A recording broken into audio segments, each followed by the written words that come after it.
So we'll start with your experience with Isaac. What was that like for you? Tell me about Isaac. Well, Isaac, that was so minimal. Really, Isaac wasn't that big a storm. Pre-Katrina, there wouldn't have been such a big baloney about Isaac because that wasn't that big of a storm. I mean, pre-Katrina, a small storm like that barely made the news. And now it's like hyped up nationally so that my relatives from far away are calling and freaking out and telling me to get out of town, and I'm like, it's okay, it's just a little windstorm. So, you know what the bad part about Isaac is we were out of electricity for like 5 days and the heat became intense and then I had a little heat stroke.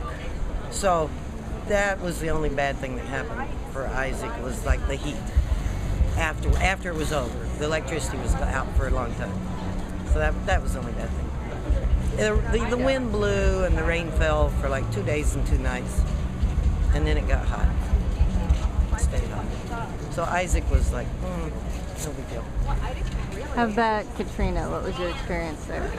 Well, I was here. I was one of the last people out. So I was here through the whole thing, through the duration, the occupation, and the evacuation.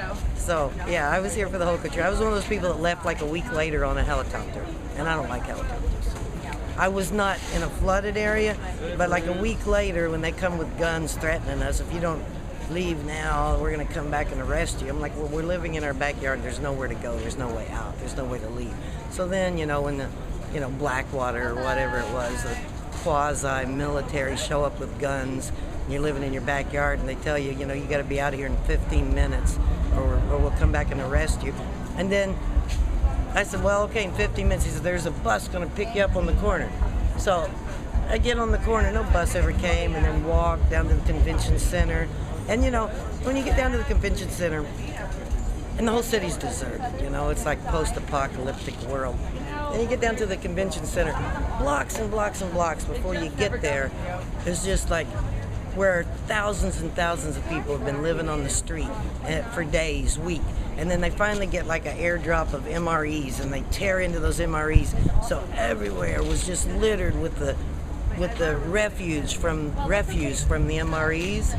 And there was like hospital beds and wheelchairs and baby buggies. Everybody's had to abandon everything where everything was just abandoned. Like people lived on the side, like 30,000 people lived on the sidewalk for a week and then just disappeared, and everything was just there. And there was the only people, there were some military going around, but they'd all just got here and they didn't know anything. And I'd ask somebody, like, where are the buses to take people out of here? And they would give me wrong directions, which I knew was wrong directions. So they just got here and they'd say, oh, you need to go over to, I'm like, no. So, get down there by the convention center. And it was bizarro world.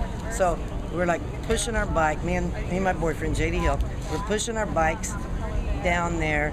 And we're like, looking at all this and not knowing if we were going to get out or not. So we're scavenging food because we're still stuck here, so we're scavenging food. And we get to the end of the line, and there was Geraldo Rivera and his little dog. And he's standing there kicking through the refuse just like we are. And me and JD are like, and then Geraldo Rivera goes, anybody got a light? And there was like this one National Guard dude there, goes over there and lights Geraldo Rivera's cigarette. So that was like, bizarro world. So how about the comparison between the two? Bye, Chester. What material is this? That one's 30. This size is 20. Okay. And there are a couple more. These two are also. What material is it? It's silk. It's pure silk. And I dyed them all myself. I love that. I think it's really beautiful. Thank you. Thank you. And that one is particularly beautiful. You're right. Oh, that's a great That color. one is like, Right? that's one of those ones I thought about keeping for myself. Is that right? Mhm. Is that